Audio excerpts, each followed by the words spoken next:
വ്യാഴാഴ്ച രാത്രിയോടെ തുടങ്ങിയ കാലാവസ്ഥാ മാറ്റത്തിൽ UAE ഉൾപ്പെടെയുള്ള ഗൾഫ് രാജ്യങ്ങളിൽ തണുപ്പ് രൂക്ഷമാണ്.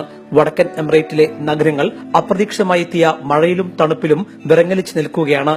റാസൽ ഖൈമയിലെ ജബൽ ജേസ് എന്ന ഉയരം കൂടിയ കുന്നിൻ പ്രദേശത്ത് താപനില -डिग्री വരെ എത്തി.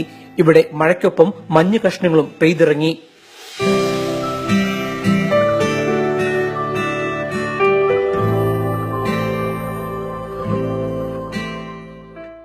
ഇതിനിടെ ദുബായ് ഷെയ്ഖ് സായദ് റോഡിലേക്ക് ശക്തമായ കാറ്റിൽ ക്രെയിൻ തകർന്നു വീണു.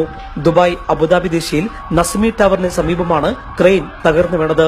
നിർത്തിയിട്ടിരുന്ന 4 വാഹനങ്ങൾക്ക് മീതെയാണ് നിർമ്മാണാവശ്യത്തിന് ഉപയോഗിക്കുന്ന ഈ ക്രെയിൻ തകർന്നു വീണത്. ഉടൻ 2 വാഹനങ്ങൾക്ക് തീ പിടിക്കുകയായിരുന്നു. സംഭവത്തിൽ ഒരാൾക്ക് പരിക്കേറ്റു.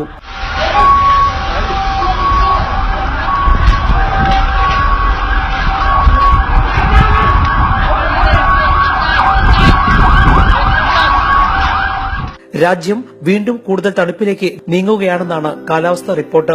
നിരവധി സ്ഥലങ്ങളിൽ മരങ്ങൾ കാറ്റിൽ കടപുഴകി വീണു. ശക്തമായ കാറ്റിൽ മണൽ കൂട്ടത്തോടെ റോഡുകളിലേക്ക് അടിച്ചു കയറി.